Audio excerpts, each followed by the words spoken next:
Eating on a college campus can be a hassle, as any student can attest to. From finding time to eat between classes, to budgeting, to staying healthy, it's no wonder that most students don't know how to cook. Luckily, we are here to show you that it can be done with a reasonable budget and without sacrificing quality and nutrition in the process. Today, we're going to be talking to some Hofstra students about their on-campus lifestyle, show you 2 amazing recipes that can be done right here in your dorm kitchen, and answer culinary questions. I'm your host, Haley Marks, and this is Campus Cooking.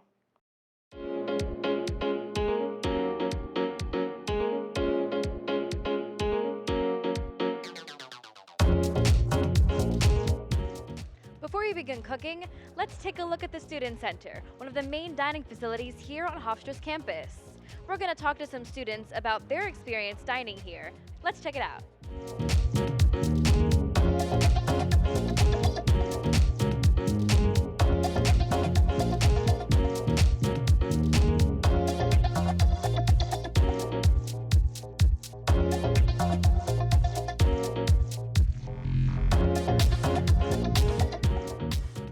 Tell me a little bit about your experience dining here on campus. What do you think of it?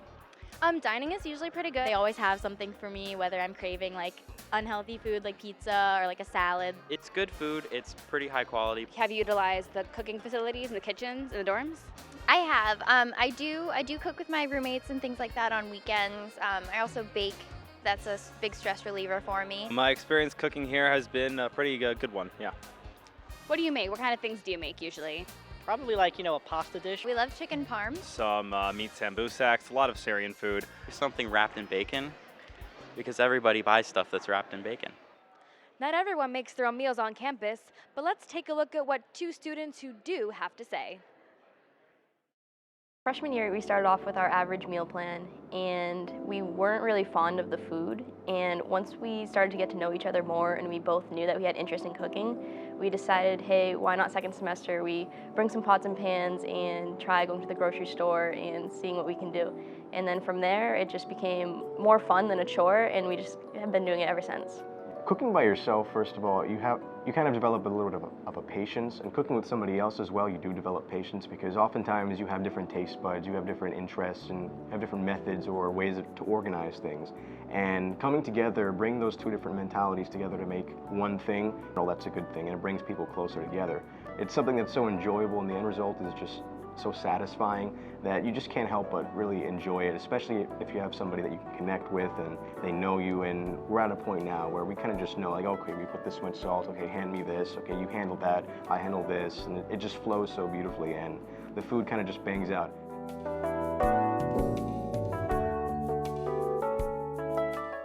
Now that we've seen what other students are making here on campus, let's make something of our own. Today, we're going to be making a tomato and basil salmon.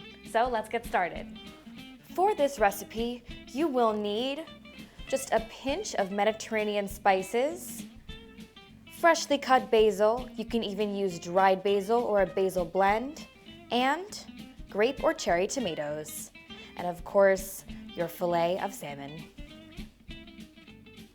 So the first thing we're going to do is take our grape or cherry tomatoes, and we're just going to cut it in half. We're gonna slice it vertically just like this. You wanna just put a little bit of pressure there, see how nice and juicy that tomato is. The reason we use grape or cherry tomatoes instead of regular larger garden tomatoes is because of mostly their decorative flair.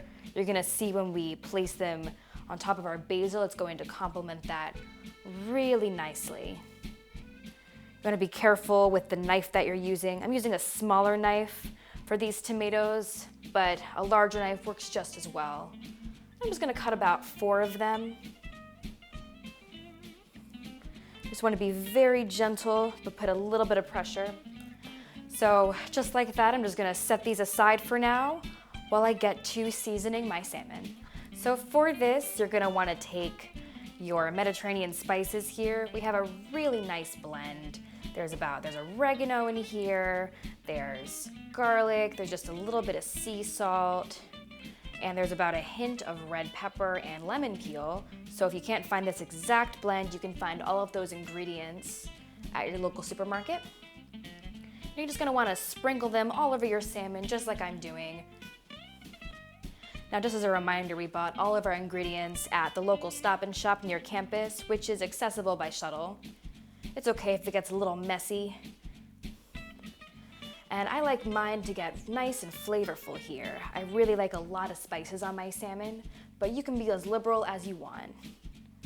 So after you're done spreading the spices all over your salmon, you're just gonna wanna knead it all over to get the juices to really absorb the flavors.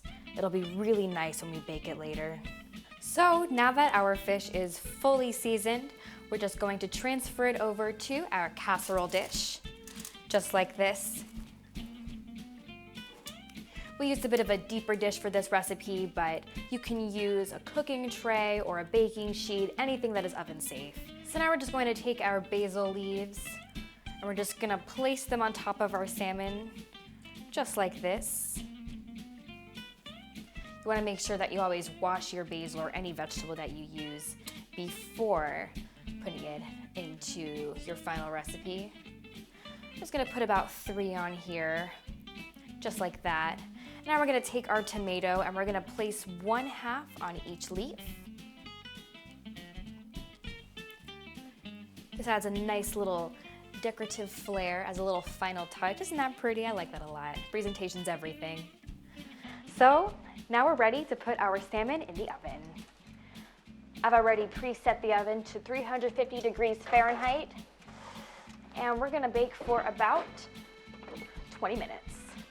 So, while we wait for the salmon to finish cooking, here are some helpful kitchen hacks. Check them out.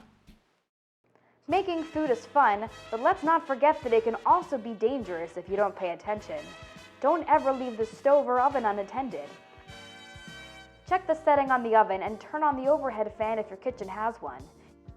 If you're using a microwave, remember to remove all the packaging on your food before you put it in. You'd be surprised how often people forget. Hi everyone, welcome back. So for the second recipe, we're going to be making sweet potato fritters.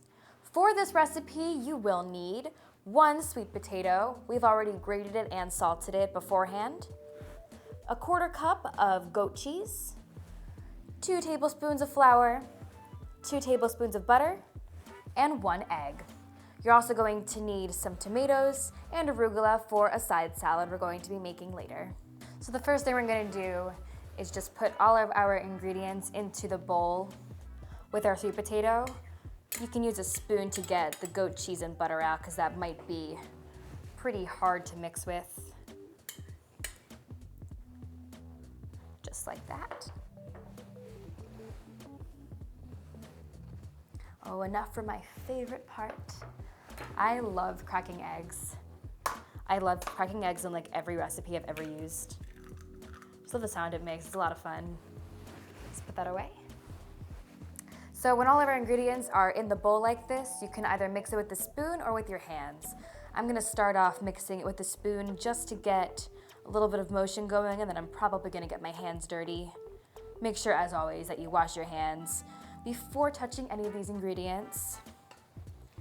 But it is perfectly fine to use your hands when mixing in a recipe like this. Perfectly fine. I love sweet potato fritters. They're a little bit like potato latkes with like a little bit of a sweetness added to them. They're really nice if you want to make them for a lunch or even like as a breakfast side. They could work for that, or even as a dinner. It doesn't matter. It's a really nice, well-rounded recipe, and it's very, very healthy. I feel like I should maybe make these at Hanukkah time for my family. There you go. Now it's getting really, really mushy. I'm just gonna take about a palmful here, and I'm just gonna start rolling them into some nice little balls. You can even mash them up just a little bit. So we're just gonna make a bunch of balls until all of the mixture is complete. Okay, so now that our fritters are rolled into balls, we're gonna take them over to the stove ready to be fried. I've already coated my frying pan with enough oil just to cover the bottom of the pan. So after frying each of our fritters for about a minute, we've transferred it over to a casserole dish. You can even use a baking pan or a tray. And you want it to be this nice golden brown color. So now we're just gonna put it in the oven. I've preset the oven to 325 degrees, and we're gonna bake this for about 15 minutes.